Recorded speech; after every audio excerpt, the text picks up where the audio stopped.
जय हिंद साथियों, स्वागत है आप सभी का आपके अपने परिवार मैथ्स गुरु मनीष में। साथियों, मैं हूं एक्सपर्ट और आज हम लोग बात करने वाले हैं पॉलिनोमियल यानी बहुपद के बारे में। ठीक है, आप लोग क्लास 10 का ऑब्जेक्टिव का क्लास देख रहे हैं तो आपको जो बता दिए हैं कि सबसे पहले हम आपको पूरा का पूरा बेसिक देंगे।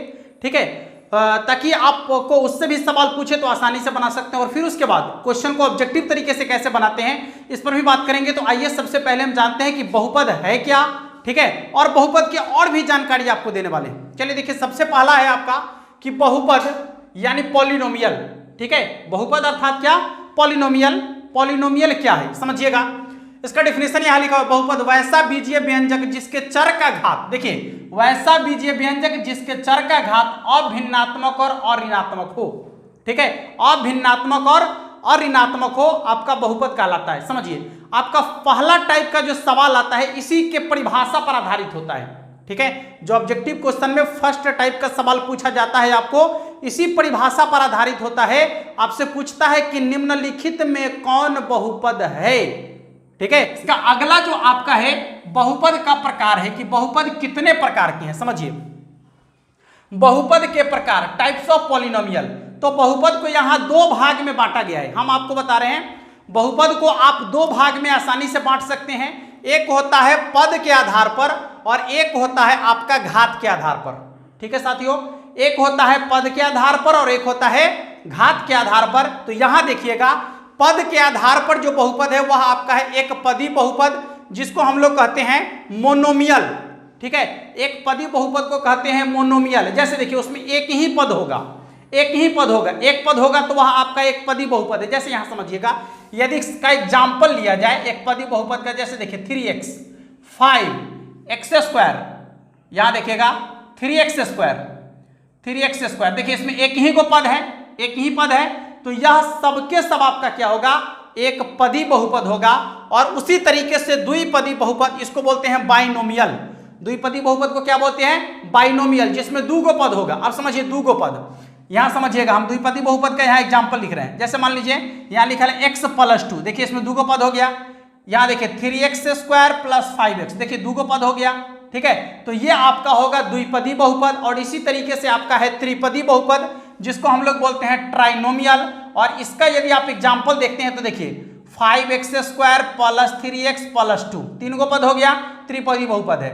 मैं जैसे मान लीजिए यहां लिखा हुआ है 6x⁵ + 3x⁴ + 2x², तीन गो पद हो गया, तो ये आपका हो जाएगा त्रिपदी बहुपद। ठीक है, तो इसके बारे में आपको विशेष जानकारी जो है 9th में मिल चुका है। बस यहां पर हम बहुपद का प्रकार बांट रहे थे तो उसमें आपको बता दिए हैं। मुख्य रूप से आपको यह पढ़ना है घात के आधार पर बहुपद के प्रकार। ठीक है साथियों, चलिए अब समझते हैं घात के आधार पर बहुपद के प्रकार को। देखिए, घात के आधार पर बहुपद के प्रकार, तो यहां से बारी बारी से आप देखना चालू कीजिएगा। सबसे पहला है आपका शून्य घातीय या अचर बहुपद।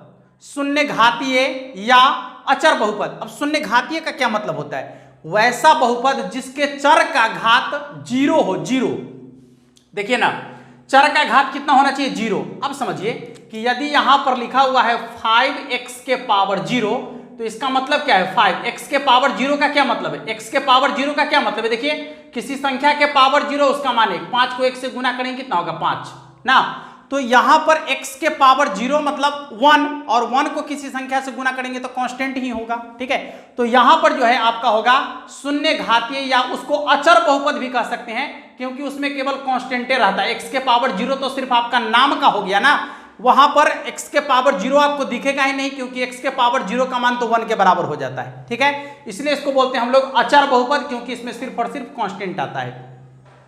तो ये आपका हो गया शून्य घातीय बहुपद। उसके बाद है आपका रैखिक बहुपद। ठीक है, रैखिक बहुपद या उसी को बोलते हैं एक घातीय बहुपद। ठीक है, या आप रैखिक बहुपद कहिए या उसी को एक घातीय कह सकते हैं। इंग्लिश में को कहते हैं लीनियर पॉलिनोमियल। ठीक है, लीनियर पॉलिनोमियल। अब देखिए, लीनियर पॉलिनोमियल जो आपका है, इसका यदि आप व्यापक रूप देखते हैं तो वो आपका होता है ax + b। व्यापक रूप समझते हैं, फंडामेंटल फॉर्म, फंडामेंटल नहीं समझते हैं, फार्मा समझते हैं। फार्मा, ईटा बनाने वाला फार्मा देखें हैं, उसमें यदि लिखा हुआ है सोना, तो क्या करता है कि मिट्टी का लोंदा लाता है, उसमें डालता है और ईंट बन जाता है और पीछे लिखा जाता है सोना। वही बात है, वही ये फर्मा है। बस यहाँ ए और बी के जगह पर आपको केवल मान रख लेना है, ठीक ना। ए और बी के जगह पर मान रखिएगा तो आपका जो है ये रैखिक बहुपद बनके तैयार हो जाएगा। तो आपका प्रश्न पूछता है कि रैखिक बहुपद का व्यापक रूप क्या है, फंडामेंटल फॉर्म क्या है, तो आपको याद रखना है ax प्लस बी, जहां a और b वास्तविक संख्या होगा और a के जगह पर आपका 0 नहीं होना चाहिए। क्यों नहीं होना चाहिए a के जगह पर 0, थोड़ा सा समझ लीजिए। आपको एक घातीय बहुपद होने के लिए एक घात तो चाहिए ना, बहुपद का उच्चतम घात 1 चाहिए आपको, तभी ना एक घातीय बहुपद होगा। तो एक घात तो इसी का है, यानी इसको आपको बचाना पड़ेगा, इसलिए a के जगह पर आपको 0 नहीं लिखना है, ठीक है।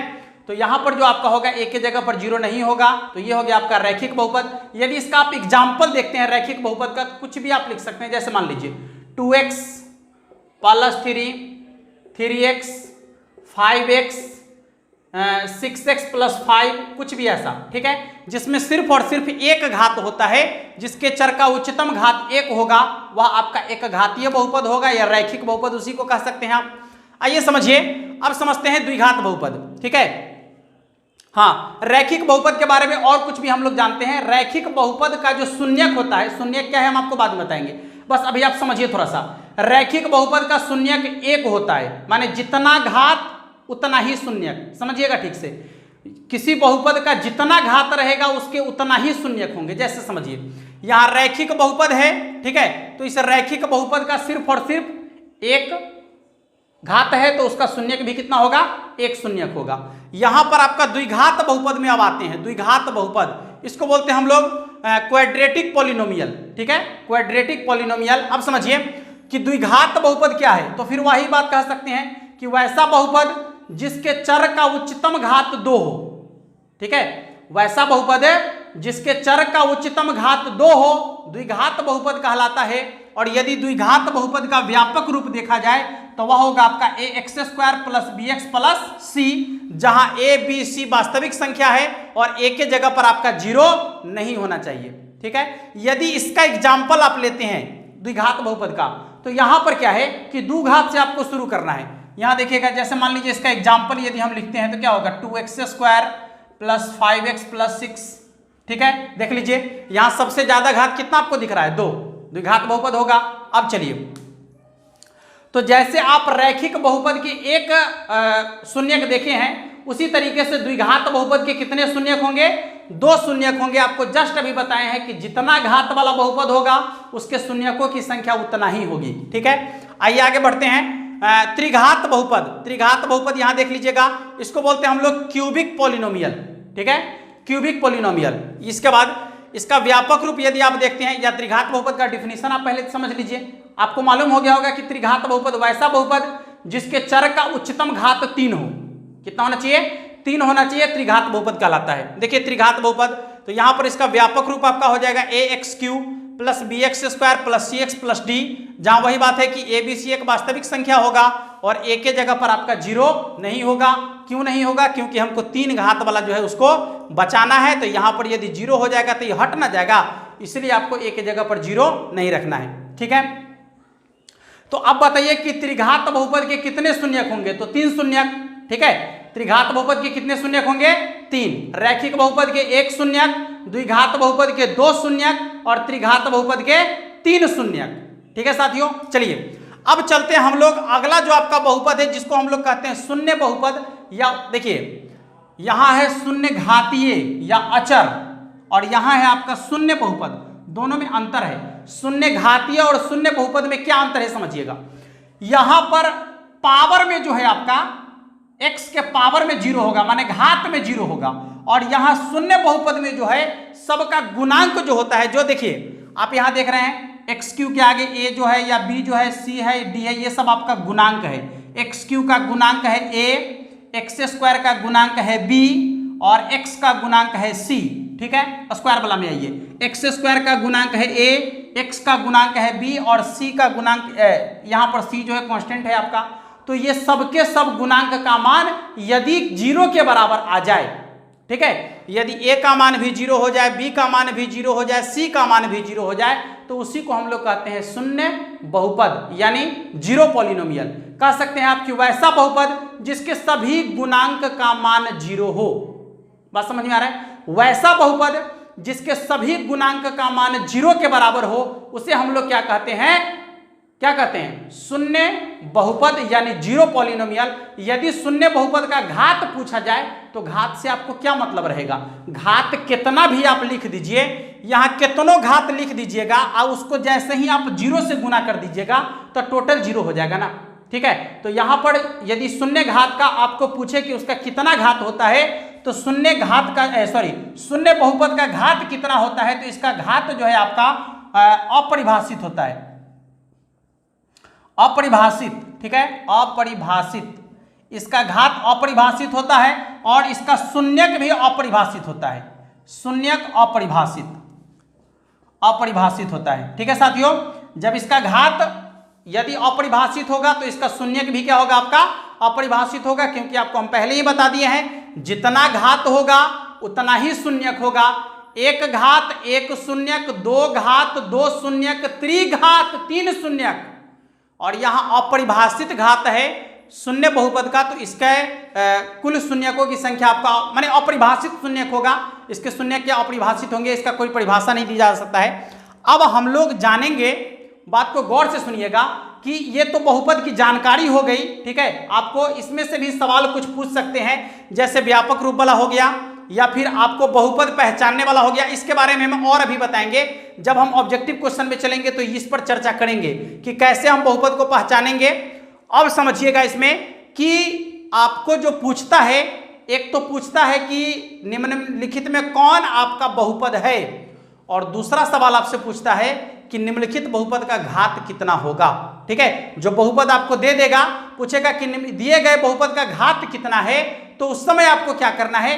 आइए इन दोनों टॉपिक पर बात करेंगे। अब यदि आपको ये पूरा का पूरा कंसेप्ट अच्छा से समझ में आ गया होगा तो अपने दोस्तों में वीडियो को शेयर भी कीजिएगा और वीडियो को लाइक कीजिए। नीचे यदि कुछ कमेंट में लिखना है साथियों तो लिखिए बेहिचक बेझिझक, और जब भी आप लोग वीडियो देखिए तो कोशिश कीजिए कि अपने पास कलम और कॉपी जरूर रखें, ताकि जो भी यहाँ चीजें हैं उसको आप आसानी से नोट कर सके, या जो हम आपको बोल रहे हैं उसको भी आप नोट कर सकें। ठीक है, जो आपको काम को लग रहा है कि यही काम की चीज है तो उसको आप नोट भी कर सकते हैं। ठीक है साथियों, तो चलिए वीडियो को रोककर इसको नोट कर सकते हैं आप, फिर चलेंगे हम लोग इसके आगे। अब चलिए अब बात करते हैं मुख्य टॉपिक पर, जो आप लोग को ऑब्जेक्टिव क्वेश्चन में पूछा जाता है।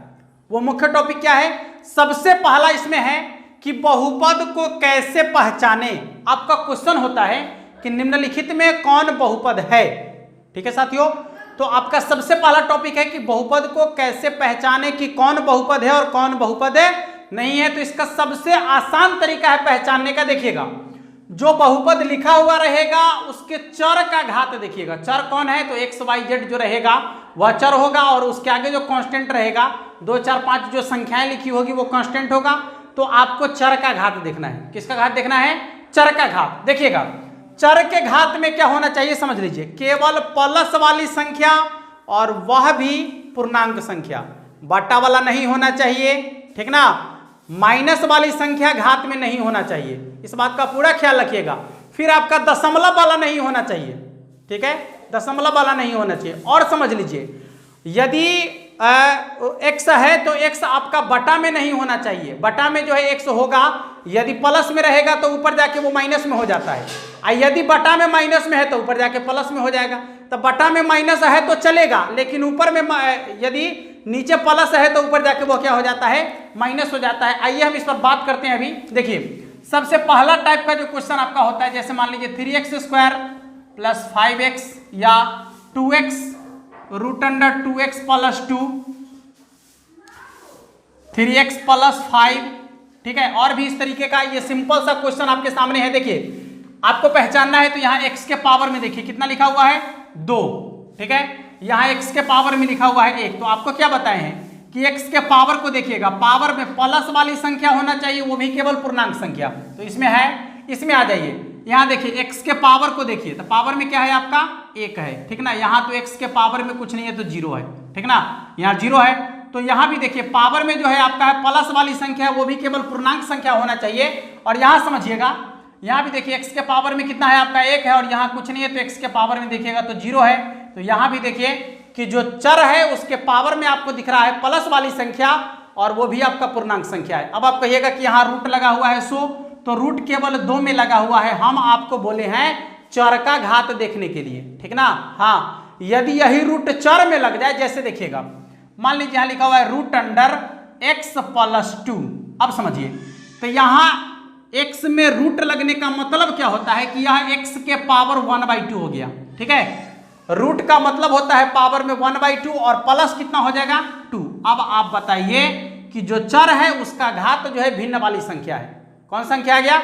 भिन्न वाली संख्या आ गया। तो यह आपका बहुपद नहीं होगा।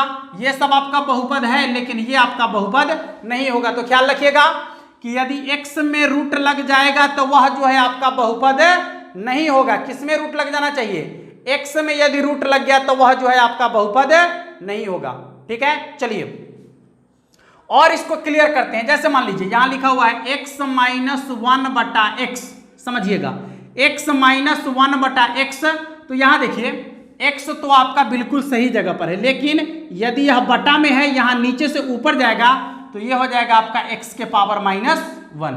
देखिए साथियों, बटा में यदि घात प्लस में है तो ऊपर जाके माइनस में होगा, ऊपर माइनस में रहेगा तो नीचे प्लस में आएगा। तो यहां पर जो आपका कंडीशन है कि x के पावर में प्लस वाला संख्या होना चाहिए, तो बताइए कि x के पावर में प्लस वाला संख्या है।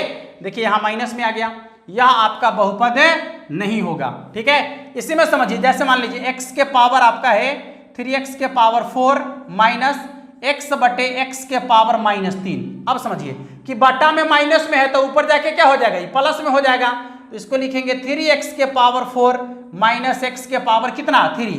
बटा में था आपका माइनस में, ऊपर जाके हो गया प्लस में। अब देखिए x के पावर में क्या है 4, यहाँ x के पावर में क्या है 3, सब आपका प्लस वाली संख्या है, ठीक ना। इसलिए यह जो है आपका बहुपद होगा, यह आपका बहुपद होगा। और समझिएगा, जैसे मान लीजिए यहां पर लिखा हुआ है 3x के पावर 0.5, समझिए 0.5, या प्लस आपका लिखा हुआ है 7x। यहां देखिएगा 0.5 का मतलब पहले आप समझ लीजिए 5/10, काट के देखिए कितना होगा 2, यानी 1/2, ठीक है। तो यदि आप इसको लिखेंगे तो क्या होगा? x के पावर 1/2 प्लस 7x। अब समझिए कि x के घात में क्या है 1/2 आ गया ना, जबकि आपको x के पावर में केवल प्लस वाली संख्या, वो भी पूर्णांक संख्या होना चाहिए था, बटा वाला नहीं होना चाहिए था। तो क्या यह बहुपद हो पाएगा? यह आपका बहुपद नहीं हो पाएगा, ठीक है। तो जब आपका घात दशमलव के रूप में रहे तो सबसे पहले आप उसको भिन्न में बदलकर चेक कर लीजिए कि वह जो आपका दशमलव है वह बटा वाला है या फिर पूर्णांक वाला है। देख लीजिएगा, एक और आपको बताते हैं। मान लीजिए 7x के पावर जो है आपका, x के पावर मान लीजिए यहां पर है 2.5, ठीक है 2.5, या फिर इसको ऐसे लिख सकते हैं, बटा में ही मान लीजिए ना, बटा में ही है तो ऐसा है कि 10/5, मान लीजिए 10/5, इसको भी आप बटा कह सकते हैं 10/5। अब प्लस आपका हो गया मान लीजिए 6x।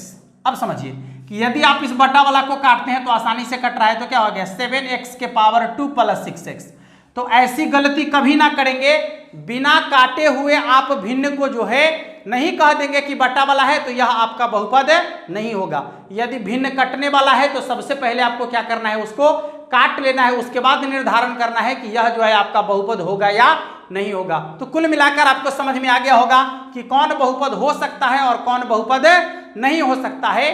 क्रिया करने के बाद यदि x के पावर में प्लस वाली संख्या आ जाए, वो भी पूर्णांक संख्या, तो वही आपका बहुपद होगा, अन्यथा बहुपद नहीं होगा। और क्रिया सबका सब हम यहां बता दिए हैं, ठीक है, सबका सब क्रिया यहां बता दिया गया है। तो आप आसानी से आप बहुपद को पहचान सकते हैं, बस आपको कुछ करने की जरूरत नहीं है, इतना कंसेप्ट याद रखना है, ठीक है। लास्ट में हम आपको 10 क्वेश्चन देने वाले हैं, उन 10 क्वेश्चन को आपको बनाना है। अभी एक और हम आपको दे रहे हैं, एक और कंसेप्ट, ठीक है, कि आपको घात कैसे पहचानना है किसी भी बहुपद का। अब आप लोग को दूसरा टाइप का जो सवाल पूछता है वो क्या पूछता है कि बहुपद का घात कितना है। देखिए बहुपद का घात कितना है, बहुपद का घात, ठीक है। अब हम बहुपद का घात कैसे पहचानेंगे, समझिएगा। बहुपद का घात पहचानना भी बहुत ही आसान है।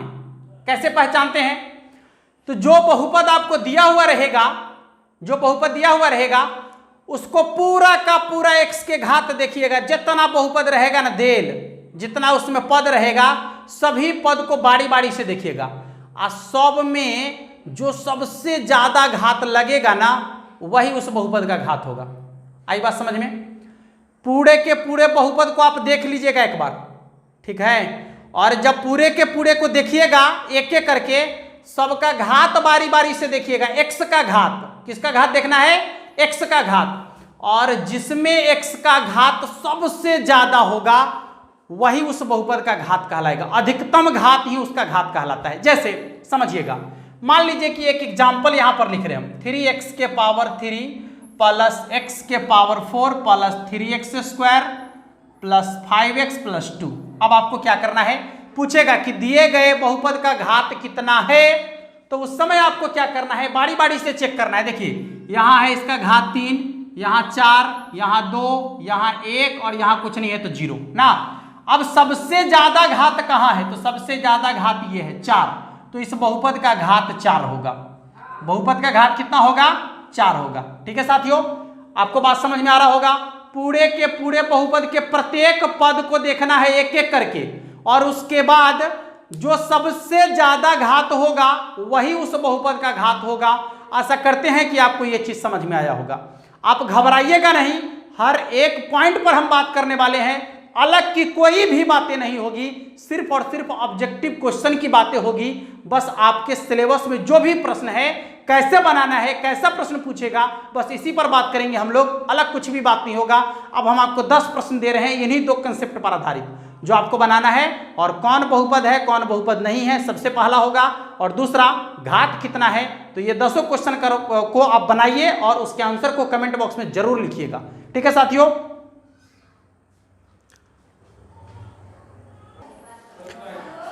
देखिए 10 सवाल आपको सामने दिख रहा होगा। 10 सवाल का आंसर आप लोग बनाइए और आंसर बनाकर कमेंट बॉक्स में जरूर लिखिएगा। ठीक है साथियों, फिर मिलेंगे हम लोग अगली वीडियो में, तब तक के लिए जय हिंद।